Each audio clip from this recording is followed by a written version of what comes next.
Hey guys, and welcome back to our second video in the 100 series, Back to Basics for Farming Simulator 19. Maybe you just got the game, you're not really sure what to do, you've landed in here, you're at this point. We are on Felsburn for this particular segment of these videos, and what we're going to talk about right now is the game UI. So down here in our lower right, we have the mini-map. You can see that we can push 9 to expand the mini-map, and that is all of our world. That is our domain here on Felsburn.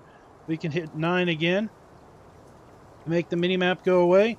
Don't fret, it's easy enough to bring back. Just hit 9 one more time. Basically, cycling 9 will toggle you from no mini-map, the mini-map, and then the larger version of the mini-map. Now, in the upper right, we have some icons. We have a sun icon, basically telling us it is sunny weather. That icon will cycle between various things. We have sun, we have cloudy, we have rainy weather. Then we have the clock. You'll see that it is 8:12 a.m., 8:13 a.m., and we are running at 5 times speed. So that little 5 underneath the 13 is representing the times speed that we are running. The two little arrows means that basically we are going faster than real time, or 1x. You can also see that we have $100,000 in our bank balance. That is our bank account. Now we can change the clock by hitting 7 or 8 on our keyboard. So if we hit 7, we are now at 1 times speed. If we hit 8, we're going to go back to 5. If we hit 8 again, we're going to go to 15 times speed. 8 again, going to take us to 30 times speed. 8 yet again will take us to 60.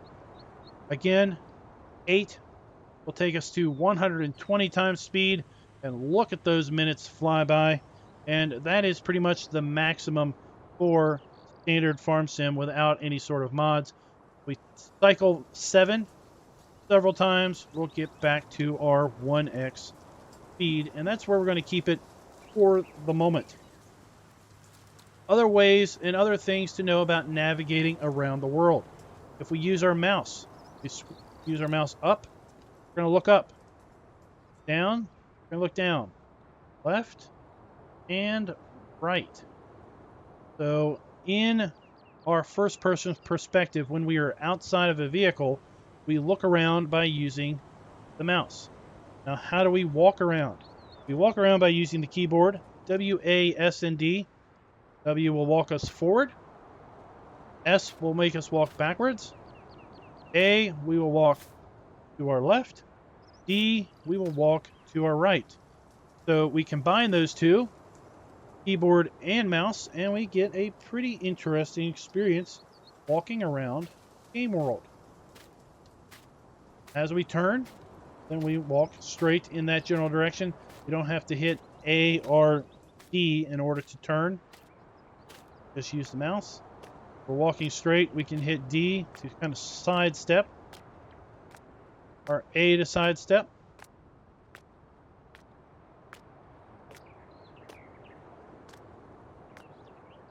That is the basics of maneuvering around the game world as far as on foot.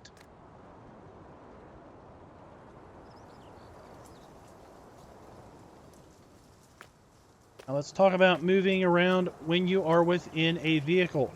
Also, there are certain UI elements that are going to show up when you're only in a vehicle. When you get up to a vehicle, you're going to want to hit E to enter the vehicle. Let's hit E again to exit. Kind of handy, E for enter and exit. Something else to note, if you hit the F1 button, you're going to pull up a kind of a little mini help menu. And it's basically going to give you all kinds of promptings. For example, 9 to toggle the map on and off. As we get closer to a vehicle, you're going to see we can hit E now to enter it. Doesn't tell you can hit E, but you can hit E to exit. Now this particular game setting we have basically set to engine auto start. So that's why the engine starts when we get in. when we get around to talking about the game menu options, we will see where we can change that should we want to change it.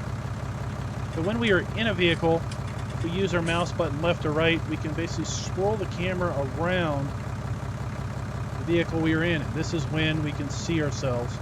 We can use the scroll wheel to zoom in and out. Using the scroll wheel to zoom in and out, and I'm using the mouse left and right to move the camera around. If I hit C, I can change the camera view now to inside the camera. Up and down will be as if I'm raising and lowering my head. Left and right will be as if I'm moving left and right. Now, we don't see ourselves when we are inside. If we turn the wheel, steer with A and D. If we are using a keyboard, if we're using a wheel, then we can obviously just use a wheel. If we're using a controller, I don't know. I've never used a controller in Farm Sim. I'm not good with controllers, so I can't help you there. So let's hit C to go back to the outside view. And at the bottom, you're going to see we're getting prompted. It says attach. Hit Q to attach the AGCO 650. I'm going to hit Q. See our 3-point hitch in the front. Basically connect onto this front weight and raise it up. Now we're getting prompted Q to attach the Amazon D830, which is the seater on the back. You can see now we have basically things attached. Now let's look at the very upper left. We try to get to where it's easier to see. There it is, the upper left. You see a little tractor icon, and you see two little quarter circles. Right now, the quarter circle on the rear of the tractor is selected. We hit G. Now the quarter circle on the front of the tractor is selected. That will allow us to toggle between attachments. So if I hit Q, I'll now disconnect the front weight. And you'll see on the front, on the little icon, tractor icon symbol in the upper left, the front quarter circle is now missing. If I hit Q, it comes back. If I hit G, now I've cycled to the back one. If I hit Q to disconnect, I've disconnected the rear. If I hit Q, and I can reconnect. Other things I can do. I can raise and lower things with the V key.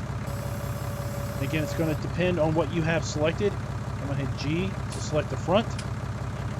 Hit V to lower it. Now I can disconnect it. Connect it, and it will auto raise for me.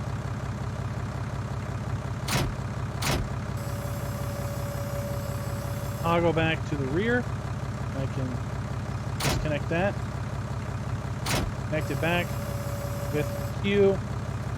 I can open it with N. So depending on what you have, you may or may not be able to open the various tool or implement. So with this particular seeder, I can open the lid. We can see we already have some seed in there, so I can just close the lid. Now in the lower right of the UI, you're going to see we have basically a speedometer, fuel gauge, and a wrench gauge. Fuel gauge is obviously telling us how much fuel we have in the tractor. As we use the vehicle, our fuel level will go down. We will eventually need to refuel the tractor. Also, as we put hours on the tractor, our maintenance gauge will go down. As it goes down, we're going to see our vehicle get dirty. We're going to see it get wear. You might see some of the paint flake off or chip off. That's all fine and dandy. That's all part of the gameplay.